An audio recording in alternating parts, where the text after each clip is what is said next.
Bitcoinai yra pinigai našlaičiai. Tai yra kažkokie anoniminiai gimdytojai, juos pagimdė, pametė. Reiškia, visiems kaip gegutė skrisdama į kito paukščio lizdą įmetė.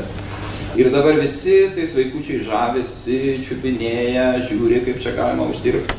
Bet iš tikrųjų čia kyla ir daug visokių pavojų, nes kuomet nėra gimdytojų, nėra tvirtų emisijos principų, kyla pavojus, kad tai bus labai nestabilus pinigas, kurios pinigų kurso svyravimus lems kartais visiškai tik tai psichologinės nuostatos, kažkam jisai patinka, kažkam nepatinka, kažkoks sprendimas priimtas numatantis šito pinigo apribojimą, žiūrėk, jau kursas krenta iš karto ten 20 ar 30% ar dar daugiau.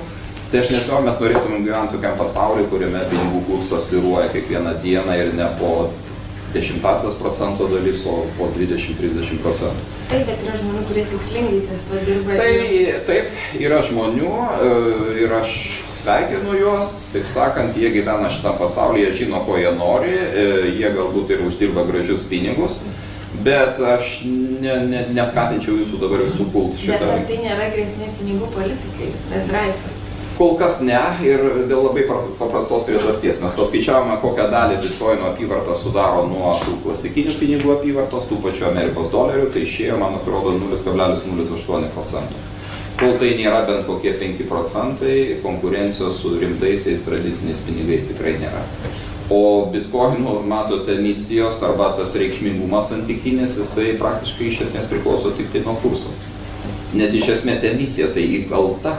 Jinai nustatyta vienetais ir jinai įkalta, bet kadangi bitkoinas yra dalus, jį gali dalinti į kokią, ne tik tai čia kaip centai ir litai, ar ne? Tai iš tikrųjų jisai gali daugintis tokiu būdu, bet kol kas jo lyginamoji reikšmė lyginant su tradiciniu pinigų mase yra praktiškai priklausoma tik tai nuo kurso. Tai vieną dieną jis nuvažiuoja visai, tai kitą dieną jisai pakyla, bet visą laiką jisai neviršė 1%, ne kur tą 1%, gerokai mažesnį, tai čia neviršė. Tai kol kas aš nelaikau tai rimta konkurencija.